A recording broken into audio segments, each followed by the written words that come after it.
नमस्कार दोस्तों। आज के लेक्चर में हम एक नए चैप्टर को स्टार्ट करने जा रहे हैं, एप्लीकेशन ऑफ फूरियर ट्रांसफॉर्म। जो हमने फूरियर जो ट्रांसफॉर्म वाले जो मैंने चैप्टर आपको करवाया था उसका एप्लीकेशन पढ़ने जा रहे हैं उस चैप्टर का, है ना। Application of Fourier transform. तो लेक्चर को थोड़ा ध्यान से देखना और यहाँ से सी सेक्शन में क्वेश्चन आते भी हैं। जो लास्ट जो सेकंड सेमेस्टर का जो एग्ज़ाम हुआ था उसमें सी सेक्शन से जो क्वेश्चन आए, देखो सी सेक्शन में 2 क्वेश्चन आते थे। 2 क्वेश्चन आते थे क्या, 2 क्वेश्चन आते ही हैं। तो एक क्वेश्चन इस चैप्टर से आया था और एक और क्वेश्चन था वो फूरियर ट्रांसफॉर्म वाले चैप्टर से आया था। तो बेसिकली इस चैप्टर को आप अच्छे तरीके से समझना, बहुत इंपॉर्टेंट चैप्टर है। और जब आप इसको बुक से पढ़ोगे ना, आप नॉर्मली बुक से आप पढ़ोगे तो वहाँ पर आप इसका जो एग्जाम्पल है, इसमें देखो पूरा पूरा एग्जाम्पल है, ना कोई थ्योरम है ना कुछ और है, बस एग्जाम्पल है। एग्जाम्पल का अलग अलग तरीका है एग्जाम्पल को करने का, है ना। तो वो मेरा ध्यान से देखना, मैं किस तरीके से आपको बताऊंगा। और अगर आपको लेक्चर अच्छा लगे ना तो प्लीज़ यार लेक्चर को सब्सक्राइब, जो चैनल हमारा उसको सब्सक्राइब और लाइक करके ज़रूर जाया करो। ऐसा नहीं कि आप देख के चले जाते हो, आप ना लाइक करते हो ना कमेंट करते हो।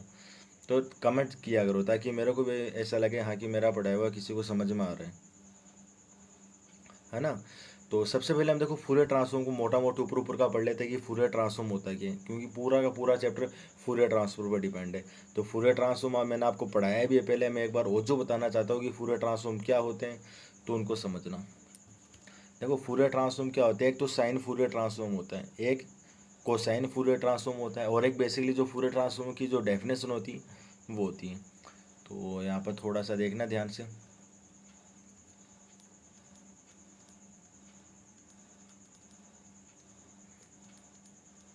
फूरियर ट्रांसफॉर्म, देखो दिक्कत कहाँ पर आती है कि इसमें जितने भी जो चैप्टर है ना, लाप्लास वाले हो जाएंगे, उसका खुद का एक फॉर्मूला है, इन्वर्स लाप्लास उनमें बहुत सारे फॉर्मूले हैं, एप्लीकेशन ऑफ लाप्लास ट्रांसफॉर्म उसमें 3 मेथड है करने के, हम किस तरीके से इक्वेशन को सोल्व करते हैं। फिर फूरियर ट्रांसफॉर्म आ जाते हैं।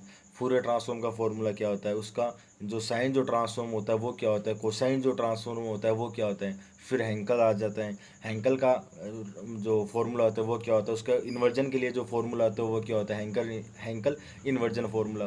फिर उसका अप्लीकेशन आ जाता है हैंकल के। फिर मेरा मेलिन ट्रांसफॉर्म आ जाता है। तो कहना मतलब है कि इसमें बहुत सारे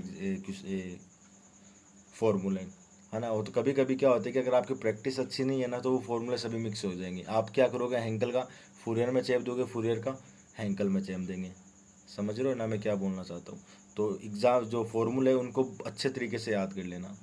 अगर आपको फॉर्मूले आप भूल गए तो काई का एप्लीकेशन ऑफ फूरियर ट्रांसफॉर्म क्या फ़ायदा फिर इसका, बताओ।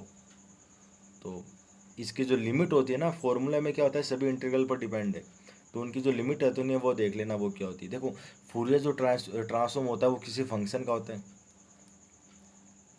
किसी फंक्शन का होता है। और जो फूरियर जो ट्रांसफॉर्मेशन में जो लिमिट होती है ना, उस लिमिट को याद करना। मैंने आपको पढ़ाया था कि वहाँ पर जो लिमिट होती है वो -इन्फिनिटी टू +इन्फिनिटी होती है। एक्स की जो लिमिट होती है,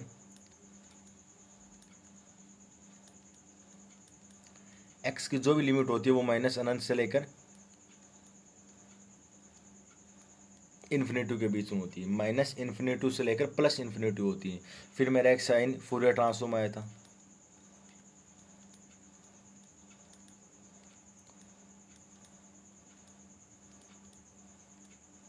और इसके लिए मैंने आपको एक फॉर्मूला भी बताया था कि जब मैं किसी फंक्शन का फूरियर साइन ट्रांसफॉर्म निकालता हूँ तो वो क्या होता है कि देखो इसको हम किस तरीके से एफ का बार से लिखते थे, यानी एफ का बार से मैं इसको दर्शाता था, और साइन पर चला है तो एफ का बार एस कोष्टक में पी आ जाता।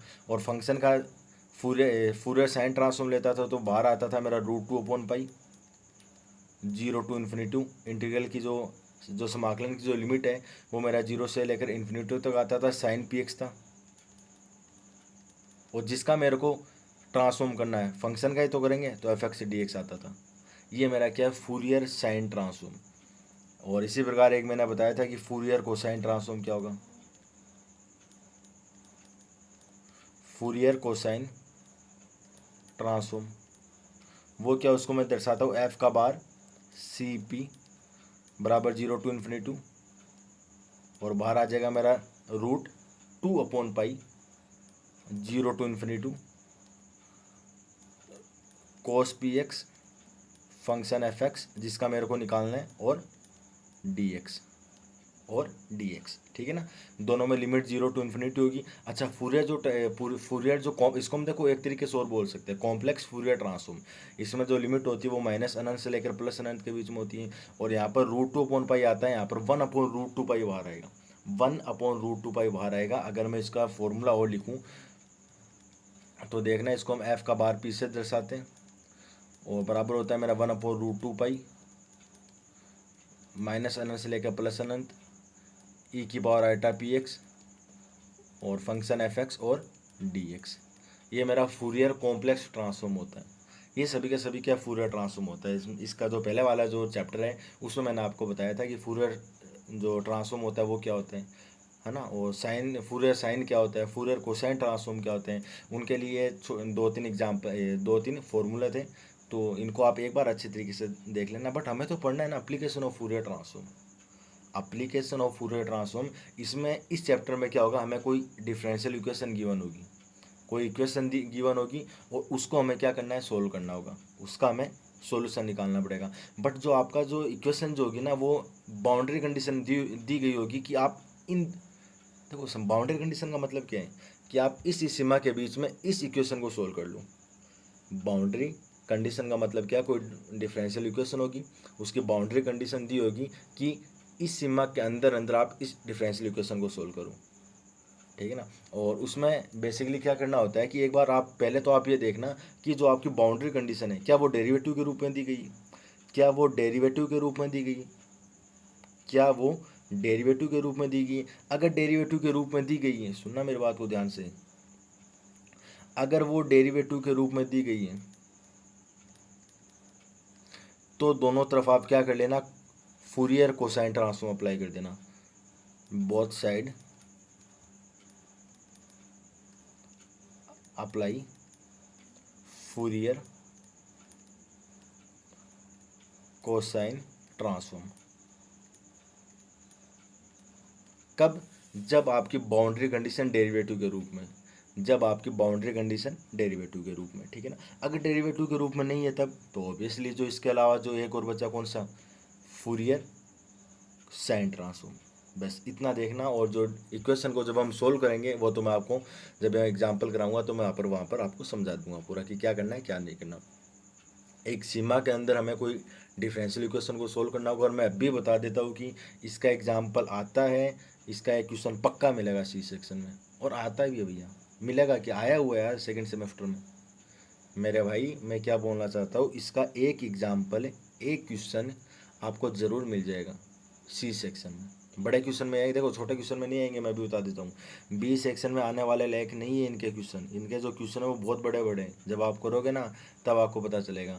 और आप ऐसा, आपको अगर लगता है कि हम सिर्फ बुक से पढ़ लें बिना इसकी जो प्रैक्टिस किया हम बुक से पढ़ के चले जाए तो भूल के भी मत चले जाना। आपको एक बार समझ में आ जाएगा बुक में, हाँ ये इस स्टेप से ये स्टेप आई, इस स्टेप से ये स्टेप आई। लेकिन जब आप करोगे ना तो वहाँ पर आपको पता चलेगा कि स्टेप गई कहाँ पर, वो ये स्टेप कहाँ से आ रही है, ये स्टेप गई कहाँ पर।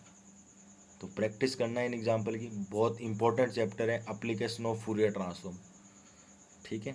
इन 3 फॉर्मूले को याद रखना, इन्हीं 3 फॉर्मूले को हम अप्लाई करेंगे। अगर डेरिवेटिव के रूप में तो दोनों तरफ फूरियर कोसाइन ट्रांसफॉर्म लेंगे, अगर डेरिवेटिव के रूप में नहीं है तो फूरियर साइन ट्रांसफॉर्म लेंगे, ठीक है ना। चलो अगले लेक्चर में मिलते हैं। बहुत बहुत धन्यवाद, शुक्रिया।